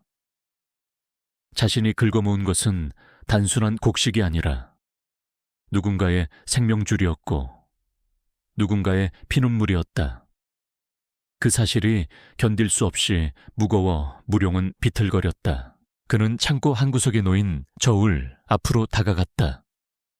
매일 아침 곡식의 무게를 달고 이익을 계산하던 저울이었다. 무룡은 저울의 한쪽 접시에 쌀 한 줌을 올려놓았다. 그리고 다른 쪽 빈 접시를 바라보았다. 그 빈 접시 위에 보이지 않는 낡은 숟가락 하나가 놓여 있는 것 같았다. 저울은 팽팽하게 균형을 이루는 듯 하더니 이내 빈 접시 쪽으로 기울었다. 천만금의 쌀로도 갚을 수 없는 생명의 무게가 그 숟가락 하나에 담겨 있었다. 무룡은 주먹으로 저울을 내리쳤다. 쇳소리와 함께 저울추가 바닥으로 굴러떨어졌다. 그는 더 이상 자신을 속일 수 없었다. 장사꾼에게 가장 큰 수치인 빚을 지고 있다는 사실을. 그것도 갚을 엄두조차 나지 않는 거대한 빚을 말이다. 이 빚을 청산하지 않고서는 그는 단 한 발자국도 앞으로 나아갈 수 없을 것 같았다. 그때 창고 밖에서 인기척이 들렸다. 순찰을 돌던 마 행수가 창고 문이 열린 것을 보고 놀라 뛰어온 것이었다. 도중어른, 이 밤중에 홀로 여기서 무엇을 하십니까? 마 행수는 헝클어진 머리에 잠이 덜 깬 눈으로 물었다. 무룡은 흐트러진 호흡을 가다듬으며 마 행수를 돌아보았다. 그의 눈빛은 평소보다 더욱 날카롭고 깊게 가라앉아 있었다. 마 행수, 자네에게 물어볼 것이 있다. 갑자기 무슨 형암 류인환에 대해 알아오라고 했던 것, 더 자세히 말해봐라. 그가 지금 처한 상황이 정확히 어떠한지, 그를 둘러싼 뒷공론들이 무엇인지 하나도 빠짐없이. 마 행수는 당황한 기색이 역력했다. 며칠 전까지만 해도 형암을 샌님이라 비웃으며 무시하던 도중 어른이 아니었던가. 하지만 무룡의 기세에 눌린 마 행수는 침을 꿀꺽 삼키며 알고 있는 정보를 털어놓기 시작했다. 그게 사실 상황이 좋지 않습니다. 형암 나리가 워낙 대쪽 같아서 주변의 미움을 사고 있습니다. 특히 관찰사 영감과 결탁한 이방들이 형암을 눈의 가시로 여긴다고 합니다. 뇌물도 안 통하고 청탁도 안 들어주니 아주 미칠 노릇이겠지요. 그래서 들리는 소문으로는 이방들이 장부를 조작하여 형암에게 누명을 씌우려는 모양입니다. 관아의 곡식을 형암이 빼돌렸다고 상부에 고변할 준비를 하고 있다더군요. 아마 이번 흉년의 책임을 물어 파직시키고 유배를 보내려는 수작일 겁니다. 무룡의 눈썹이 꿈틀거렸다. 단순한 따돌림이 아니라 정치적인 매장이었다. 청렴한 관리가 부패한 무리들에게 짓밟히는 것은 흔한 일이었지만 그 대상이 류인환이라는 사실이 무룡의 분노를 자극했다. 감히 누가 나의 채권자를 건드린단 말인가. 그가 무너지면 나는 영영빚을 갚을 기회조차 잃게 된다. 어리석은 놈들, 감히 류인환을 건드려. 무룡의 입에서 낮은 으르렁거림이 새어나왔다. 마 행수는 깜짝 놀라 뒷걸음질 쳤다. 도중 어른이 형암을 두둔하는 듯한 발언을 한 것이 믿기지 않아서였다. 어른, 그게 무슨 말씀이십니까? 형암이 물러나면 우리에게도 좋은 일 아닙니까? 깐깐한 놈이 사라지면 장사하기 더 편해질 텐데요. 닥쳐라. 무룡의 호통이 창고를 쩌렁쩌렁 울렸다. 마 행수는 사색이 되어 바닥에 납작 엎드렸다. 무룡은 씩씩거리며 마 행수를 내려다보았다. 자신의 이익만을 좇는 저 비열한 모습이 바로 어제의 자신이었다. 그것이 구역질 날 정도로 혐오스러웠다. 잘 듣게. 마 행수, 오늘부터 우리 상단의 목표는 이윤이 아니다. 류인환을 지키는 것이다. 예, 하오나 어른. 그게 무슨 장사꾼에게 가장 중요한 것이 무엇이냐? 신용이다. 빚을 졌으면 갚는 것이 상도다. 나는 지금 그 사람에게 목숨보다 더 큰 빚이 있다. 그가 파직되어 끌려간다면 나는 평생 부도덕한 장사꾼으로 남을 것이다. 내 장부에 그런 오점을 남길 수는 없다. 무룡의 눈빛은 결연했다. 이것은 자선이 아니었다. 이것은 거래였다. 자신의 영혼을 구원하기 위한, 그리고 30년 묵은 마음의 빚을 청산하기 위한 일생일대의 거래였다. 그는 류인환이 억울하게 무너지는 것을 방관할 수 없었다. 그가 지켜온 고결한 가치가 시정잡배들의 농간에 의해 더러워지는 것을 용납할 수 없었다. 당장 장부와 첩자들을 풀어라. 관아의 이방들이 꾸미고 있는 짓거리의 증거를 찾아내. 놈들이 언제, 어디서, 누구와 만나 작당을 했는지 낱낱이 파헤쳐라. 돈은 얼마가 들어도 좋다. 무령의 명령은 서리발처럼 차가웠다. 마 행수는 영문도 모른 채 고개를 끄덕일 수밖에 없었다. 지금까지 돈을 긁어 모으는 데만 쓰였던 상단의 거대한 정보망과 자금력이 이제 한 사람을 구하기 위해 움직이기 시작했다. 무령은 창고를 나서며 밤하늘을 올려다보았다. 구름 사이로 희미한 달빛이 비치고 있었다. 그는 주먹을 꽉 쥐었다. 류인환, 당신은 당신의 방식대로 도리를 지키시오. 나는 나의 방식대로 당신을 지킬 테니 그것이 내가 당신에게 갚을 수 있는 유일한 밥값이오. 그의 머릿속에서는 이미 치밀한 계획이 세워지고 있었다. 그는 쌀가마니 대신 사람의 마음과 약점을 거래하는 더 크고 위험한 판에 뛰어들 준비를 하고 있었다. 밤바람이 그의 옷자락을 휘감았지만 더 이상 춥지 않았다. 가슴 속에서 뜨거운 무언가가 꿈틀거리고 있었기 때문이다. 그것은 아주 오랜만에 느껴보는 사람으로서의 심장 박동이었다. 탐욕은 전염병보다 빠르게 퍼지고 권력의 칼날은 정의보다 날카로운 법이다. 류인환이 백성들을 위해 곳간을 열고 자신의 녹봉까지 털어넣는 동안 관아의 어두운 구석에서는 치밀한 음모가 싹트고 있었다. 고을의 실권을 쥐고 있던 이방과 향청의 좌수는 눈엣가시 같은 형함을 제거하기 위해 은밀한 회합을 가졌다. 그들에게 청렴한 관리는 자신들의 부정부패를 비추는 거울과 같아서 반드시 깨뜨려야 할 존재였다. 형암놈이 상단에서 쌀을 빌려다 백성들에게 뿌렸다지. 그런데 그 쌀값을 갚을 돈은 관아 금고 어디에도 없네. 이방이 비릿한 웃음을 흘리며 말했다. 좌수는 탁자 위에 놓인 조작된 장부를 두드렸다. 없는 게 당연하지. 애초에 갚을 능력이 없었으니 우리는 그저 형암이 쌀을 빼돌려 뒷돈을 챙겼다고 보고만 하면 그만일세. 백성들에게 나눠준 건 생색내기용이고 실제로는 상당과 짜고 국고를 탕진했다고 몰아쓰면 꼼짝없이 당할 걸세. 그들의 계획은 단순하지만 치명적이었다. 류인환이 절차를 무시하고 쌀을 배급한 긴급 조치를 불법 횡령으로 둔갑시키는 것이었다. 조정에서는 결과보다 절차를 중시했고 가난한 선비가 돈 앞에서 타락했다는 시나리오는 언제나 먹혀드는 이야기였다. 며칠 뒤 그들의 밀고를 받은 도 관찰사의 감찰관들이 들이닥쳤다. 평온하던 아침 관아마당은 순식간에 아수라장이 되었다. 붉은 관복을 입은 감찰관이 서슬 퍼런 표정으로 동원 마루에 앉았고 포졸들이 류인환을 포박하여 마당에 무릎 꿇렸다. 죄인 취급을 받으며 끌려나온 인환의 모습에 백성들은 발을 동동 구르며 안타까워했지만 감히 나서는 자는 없었다. 권력의 위압감은 백성들의 입을 막기에 충분했다. 죄인 류인환은 듣거라. 네가 상단과 결탁하여 관아의 쌀을 빼돌리고 그 대가로 뇌물을 챙겼다는 고변이 들어왔다. 네가 백성을 구휼한다고 가져온 쌀의 행방이 묘연하고 장부에는 입고된 기록만 있고 출고된 기록이 엉망이니 이를 어찌 해명할 텐가. 감찰관의 호통이 쩌렁쩌렁 울렸다. 인환은 포박된 채 고개를 들었다. 그의 얼굴은 창백했지만 눈빛만은 흐려지지 않았다. 백성들이 굶어 죽어가는 판국에 장부 타령이라니요.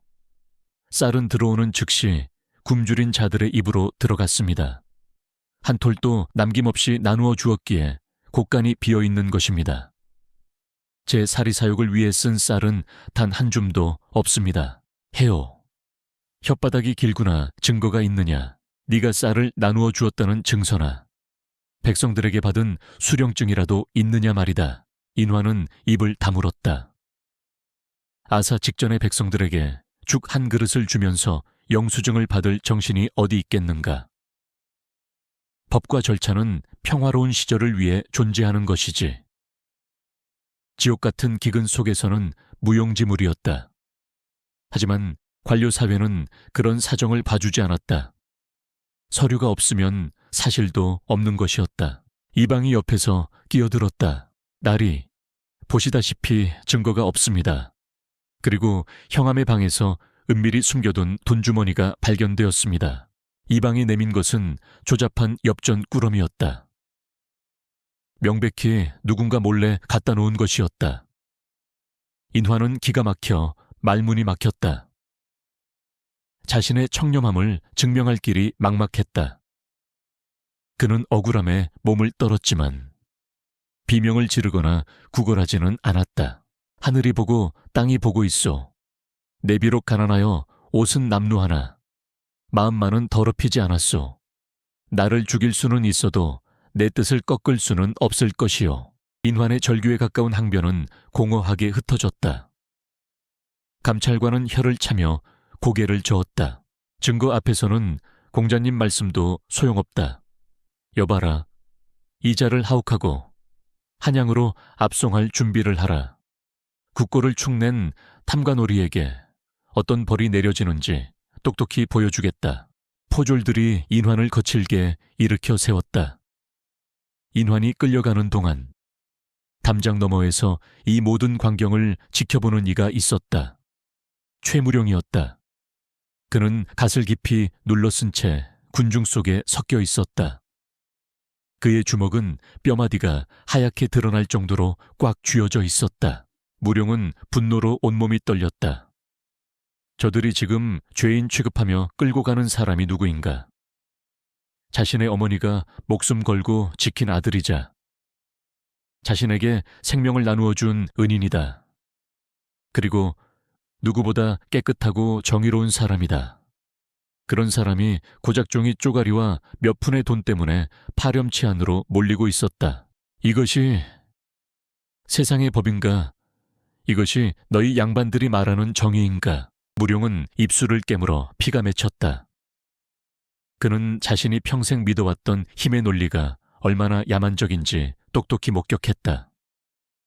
돈이 없으면 정의도 지킬 수 없고 힘이 없으면 진실도 거짓이 되는 세상. 류인환은 그 세상의 가장 큰 피해자가 되고 있었다. 끌려가던 인환이 잠시 고개를 돌려 군중을 바라보았다. 우연인지 운명인지 그의 시선이 무룡이 서 있는 곳을 스치고 지나갔다. 인환의 눈빛은 절망 속에서도 묘한 평온함을 담고 있었다. 마치 자신의 운명을 받아들이고 마지막까지 품위를 잃지 않으려는 순교자 같았다. 그 눈빛이 무룡의 가슴에 불을 질렀다. 무룡은 돌아섰다. 더 이상 지켜볼 필요가 없었다. 분노는 충분히 끌어올랐고 상황은 파악되었다. 이제는 행동할 시간이었다. 그는 저 더러운 관료들이 파놓은 함정을 그들 자신의 무덤으로 만들어줄 생각이었다. 장사치의 방식, 돈과 계산과 계략으로 마행수, 그림자처럼 뒤따르던 마행수가 즉시 대답했다. 예, 노중 어른, 준비한 것은 다 되었느냐? 예, 이방놈이 뒷돈을 챙길 때 썼던 비밀 장부와 좌수가 관아쌀을 빼돌려 기생집에 팔아먹은 증거까지 모두 확보했습니다. 돈을 좀 많이 썼습니다만 돈은 상관없다. 저놈들의 목을 칠 수만 있다면 내 전 재산을 써도 아깝지 않다. 무룡의 눈에서 살기가 뿜어져 나왔다. 그는 단순한 복수를 하려는 것이 아니었다. 이것은 전쟁이었다. 썩어빠진 권력과 그 권력에 의해 희생되는 고결한 정신 사이의 전쟁. 그리고 이 전쟁의 승패를 가를 칼자루는 지금 최무룡의 손에 쥐어져 있었다. 오늘 밤 판을 뒤집는다. 저 새님이 옥에서 썩기 전에 놈들이 먼저 지옥 맛을 보게 해주겠다. 무룡은 상단을 향해 발걸음을 옮겼다. 그의 발걸음은 그 어느 때보다 빠르고 묵직했다. 30년 전 빚진 밥값, 그 이자까지 쳐서 혹독하게 갚아줄 시간이었다. 하늘에는 먹구름이 걷히고 있었지만 고을에는 진짜 폭풍이 몰아치기 직전이었다. 최무룡이라는 거대한 폭풍이 밤이 깊었지만 마포 나루터의 최무룡 상단은 낮보다 더 분주하게 움직이고 있었다. 수십 대의 수레바퀴가 굴러가는 소리가 어둠을 갈랐다. 무룡의 지시를 받은 일꾼들은 숨소리조차 죽인 채 창고에 쌓여있던 쌀가마니들을 수레에 실어 나르고 있었다. 그들의 목적지는 시장이 아닌 관아의 텅 빈 곳간이었다. 이것은 장사라기보다는 일종의 군사작전과도 같았다. 한 톨도 흘리지 마라.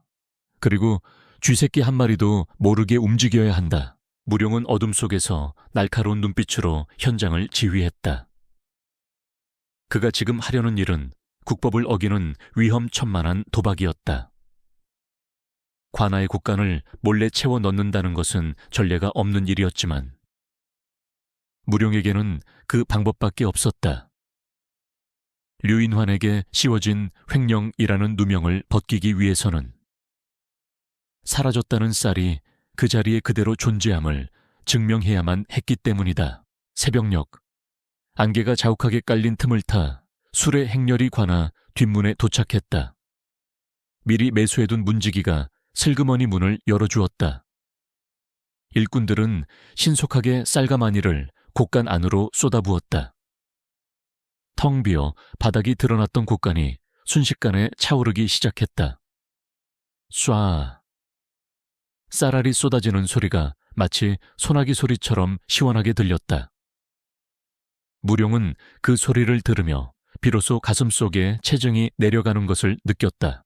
한편 무룡은 마 행수를 시켜 또 다른 물건을 배달하게 했다. 그것은 쌀보다 더 치명적인 무기였다. 감찰관이 머물고 있는 객사 앞. 누군가 돌멩이에 묶인 서찰과 두툼한 장부를 던져놓고 사라졌다. 그것은 이방과 좌수가 지난 수년 동안 백성들을 수탈하고 관아의 재산을 빼돌린 내역이 적나라하게 적힌 진짜 장부였다. 다음 날 아침, 관아 마당에는 다시금 재판이 열렸다.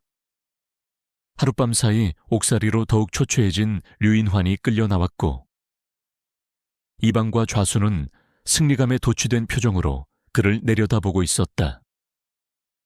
감찰관은 짐짓 엄숙한 표정으로 좌중을 둘러보았다. 조회인 류인환은 마지막으로 할 말이 있는가 횡령한 쌀의 행방을 댄다면 목숨만은 부지하게 해주겠다. 이방이 옆에서 거들먹거렸다. 나리, 저런 파렴치한 자에게 자비를 베푸실 필요 없습니다. 당장 곳간을 확인하여 텅 빈 것을 재차 확인하고 형을 집행하시지요. 감찰관은 고개를 끄덕이며 포졸들에게 명했다. 곳간 문을 열어라. 이방과 좌수는 회심의 미소를 지었다. 하지만 육중한 곳간 문이 열리는 순간 그들의 미소는 경악으로 바뀌었다. 텅 비어 있어야 할 곳간에서 하얀 쌀알들이 봇물 터지듯 쏟아져 나왔기 때문이다. 곳간은 쌀가마니로 입구까지 가득 차 있어 문을 열자마자 와르르 무너져 내릴 정도였다. 아이 이게 무슨... 이방은 눈을 비비며 뒷걸음질 쳤다. 귀신이 곡할 노릇이었다. 분명 며칠 전까지만 해도 쥐새끼만 돌아다니던 곳간이었다. 백성들도 웅성거렸다. 형암나리가 횡령한 게 아니었어. 쌀이 그대로 있잖아 하는 소리가 터져 나왔다. 인환 역시 믿을 수 없다는 표정으로 쏟아진 쌀더미를 바라보았다. 그는 자신이 모든 쌀을 나누어 주었음을 알고 있었다. 그렇다면 이 많은 쌀은 도대체 어디서 솟아났단 말인가? 하늘에서 떨어진 것인가? 아니면 누군가. 그때 감찰관이 싸늘한 목소리로 이방을 불렀다. 이방, 내 놈 눈에는 저 쌀이 보이지 않느냐 횡령이라더니. 쌀은 여기 그대로 있구나. 그렇다면 사라진 것은 쌀이 아니라 내 놈의 양심이었던 모양이다. 감찰관은 품속에서 마행수가 전달한 비밀 장부를 꺼내 이방의 면전에 던졌다. 그리고 여기, 내 놈들이 그동안 착복한 진짜 횡령의 증거가 있다. 백성의 고열을 짜내 기생집에 퍼붓고 땅 투기를 한 내역이 아주 상세히도 적혀 있더구나. 이방과 좌수의 얼굴이 사색이 되었다. 그들은 털썩 주저앉으며 살려달라고 빌었다. 하지만 상황은 이미 뒤집혔다. 감찰관의 추상 같은 호령에 포졸들이 달려들어 두 사람을 포박했다. 류인환을 묶고 있던 오라가 풀리고 대신 그 자리에 탐관오리들이 굴비 엮이듯 엮였다. 형암 류인환은 무죄다. 오히려 자신의 녹봉까지 털어 백성을 구하려 했으니 그 공이 지대하다. 오늘부로 형암의 직을 회복하고 압수한 탐관오리들의 재산으로 백성들을 구휼토록 하라. 와 관아, 마당은 백성들의 환호성으로 뒤덮였다. 사람들은 눈물을 흘리며 류인환의 이름을 연호했다. 인환은 멍하니 서 있었다. 모든 것이 꿈만 같았다. 그는 천천히 다가가 쏟아진 쌀을 한 줌 쥐어보았다. 묵직하고 윤기 흐르는 햅쌀이었다. 그리고 쌀가마니 귀퉁이에 찍힌 작은 낙인을 발견했다. 초의 추위. 그것은 최무룡 상단의 물건임을 알리는 표식이었다. 순간 인환의 뇌리에 스치는 것이 있었다. 연회장에서 자신에게 술을 따르게 하며 모욕을 주었던 그 냉혈한 장사꾼, 돈이 양반보다 높다고 외치게 했던 그 사람. 그가 왜 도대체 무슨 이유로 재판이 끝나고 소란이 가라앉은 뒤 인환은 감찰관을 찾아가 물었다. 어사나리, 이 장부를 건넨 자가 누구입니까? 그리고 저 쌀은? 감찰관은 껄껄 웃으며 수염을 쓸어내렸다. 나도 그게 궁금하여 사람을 시켜 알아보았네. 마포의 거상 최무룡이라는 자가 한 짓 같더군. 그가 말하길 계산이 안 맞는 장부를 보면 잠을 못 자는 성미라 바로잡아 주었을 뿐이라 했다더군. 허허. 조선 팔도의 그런 괴짜 장사꾼은 처음 보네. 인환은 가슴이 먹먹해졌다. 계산을 바로잡았다, 아니다. 이것은 단순한 계산이 아니었다. 인환은 직감했다. 그날 밤 자신이 억지로 술을 따르며 지키려 했던 자존심. 그리고 오늘 벌어진 기적 같은 반전. 이 모든 것의 중심에 최무룡이 있었다. 그 냉혹해 보였던 눈빛 뒤에 감춰진 진심이 무엇인지 인환은 반드시 확인해야 했다. 무룡은 그 시각 멀리서 관아 쪽을 바라보며 짐을 꾸리고 있었다. 그는 이제 이곳을 떠날 생각이었다. 자신의 정체가 드러나면 인환에게 부담이 될 것이고 30년 전의 인연을 들추어내는 것도 구차하게 느껴졌기 때문이다. 빚은 갚았다. 그것으로 좋겠다. 행수야, 갈 준비는 되었느냐? 예, 어른, 헌데 정말 이대로 가시렵니까? 형암나리께 인사라도. 됐다. 장사꾼이 물건 팔고 돈 받았으면 그만이지. 무슨 인사가 필요하냐? 내 몫의 밥값은 치렀으니 이제 홀가분하구나. 무룡은 씁쓸한 미소를 지었다. 하지만 그의 가슴속은 그 어느 때보다 충만했다. 창고에 쌀이 가득 찼을 때보다. 지금 빈털터리가 되어 떠나는 마음이 훨씬 더 풍요로웠다. 그는 삿갓을 눌러쓰고 나루터를 향해 걸음을 옮겼다. 하지만 운명은 그를 그냥 보내주지 않을 모양이었다. 저 멀리서 누군가 숨가쁘게 달려오고 있었다. 낡은 관복을 입은, 그러나 세상 누구보다 빛나는 사내. 류인환이었다. 해질 역해 마포 나루터는 붉은 노을로 물들고 있었다. 강물 위로 부서지는 햇살은 마치 금가루를 뿌려놓은 듯 찬란했지만 떠나는 이의 마음에는 서글픈 그림자를 드리웠다. 최무룡은 짐을 실은 배가 출항 준비를 마치는 동안 강가 허름한 주막에 자리를 잡았다. 그는 마지막으로 이 고을의 공기를 마시고 싶었다. 그때 누군가 그의 앞자리에 조용히 앉았다. 숨을 헐떡이며 달려온 기색이 역력한 류인환이었다. 형암의 관복 대신 평복을 입은 그는 땀방울이 맺힌 이마를 닦으며 무룡을 응시했다. 무룡은 놀라지 않았다. 언젠가 한 번은 마주해야 할 순간임을 알고 있었기 때문이다. 떠나신다는 소리를 들었습니다. 인환이 먼저 입을 열었다. 무룡은 덤덤하게 주모를 불렀다. 여기 잡곡죽 2그릇 주시오. 가장 거칠고 싼 것으로. 주모가 의아한 눈초리로 비단 옷을 입은 무룡을 쳐다보았지만 이내 주문을 받고 부엌으로 들어갔다. 무룡은 그제야 인환에게 시선을 돌렸다. 장사꾼이 이 문 없는 곳에 오래 머물 이유가 없지요. 볼일은 끝났으니 떠나는 것뿐입니다. 이 문이 없다니요. 당신은 전 재산을 털어 관아의 곳간을 채웠습니다. 그리고 나를 구했습니다. 도대체 왜 그랬습니까? 우리는 일면식도 없는 사이가 아닙니까? 인환의 목소리는 떨리고 있었다. 그는 이해할 수 없었다. 자신에게 모욕을 주고 돈을 숭배하라 강요했던 냉혈하니 하루아침에 수호천사가 되어 나타난 이 기막힌 반전을 무룡은 피식 웃었다. 형암나리, 장사꾼은 손해보는 짓은 하지 않습니다. 이번 일은 자선이 아니라 아주 오래된 빚을 갚은 것뿐입니다. 빚이라니요. 내 기억에 당신에게 돈을 빌려준 적은 없소. 그때 주모가 김이 모락모락 나는 투박한 사기 그릇 2개를 탁재 내려놓았다. 거무튀튀한 잡곡죽이었다. 30년 전 무룡이 먹었던 것보다는 훨씬 나아 보였지만 여전히 가난의 냄새를 풍기는 음식이었다. 무룡은 숟가락을 들어 죽을 휘휘 저었다. 오래전, 아주 추운 겨울이었지요.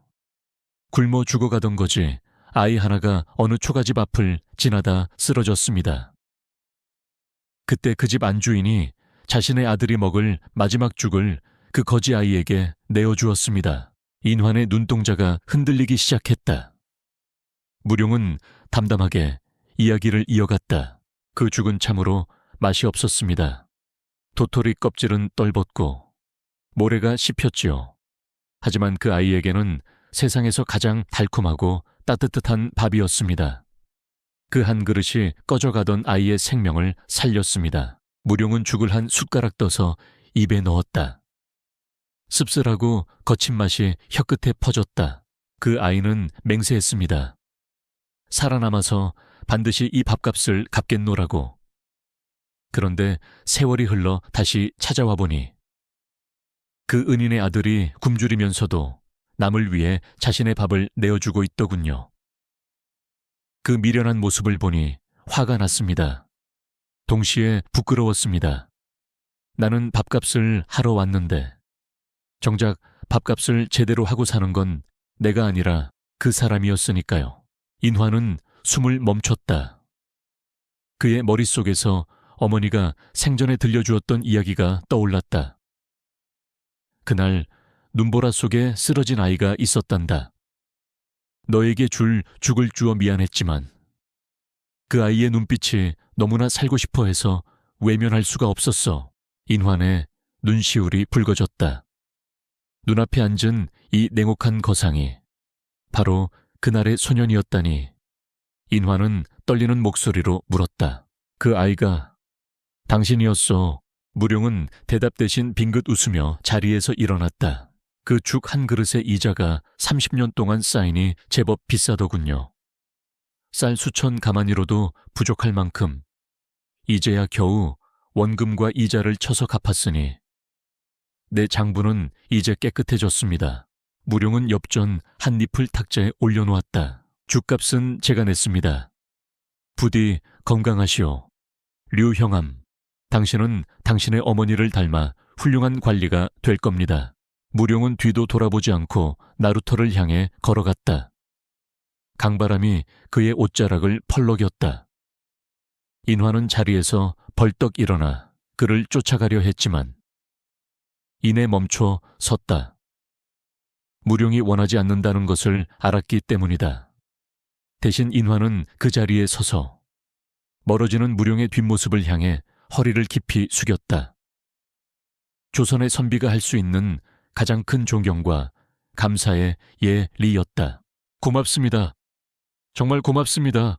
인환의 눈에서 뜨거운 눈물이 흘러내려 볼을 타고 떨어졌다.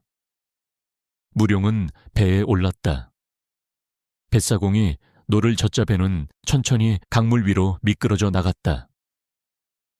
무룡은 멀어지는 나루터를 바라보았다. 붉은 노을 아래 깊이 고개 숙인 인환의 모습이 하나의 점처럼 작아지고 있었다. 무룡은 가슴 한구석이 뻥 뚫린 듯 시원하면서도 동시에 묵직한 무언가가 채워지는 것을 느꼈다. 그것은 평생 그를 괴롭혀온 허기가 비로소 사라진 자리에 들어찬 포만감이었다.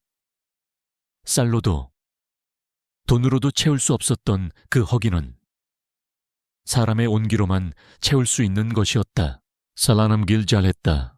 무룡은 처음으로 자신의 삶을 긍정했다. 거지로 시작해 악착같이 돈을 모은 것도 결국은 이 순간을 위해서였으리라. 그는 강물에 손을 담갔다. 차가운 물살이 손끝을 스치고 지나갔다. 이제 그는 어디로든 갈 수 있었다. 더 이상 과거의 빚에 얽매이지 않는 자유로운 영혼이 되어 배는 어둠이 내려앉은 강을 따라 흘러갔고 인화는 무룡이 보이지 않을 때까지 그 자리를 지켰다. 세상은 여전히 불공평하고 험난했지만 적어도 두 사람의 가슴 속에는 영원히 꺼지지 않을 등불 하나가 켜졌다. 잡곡죽 한 그릇으로 맺어진 인연은 세월을 넘어 서로를 구원하는 기적이 되어 밤하늘의 별처럼 빛나고 있었다.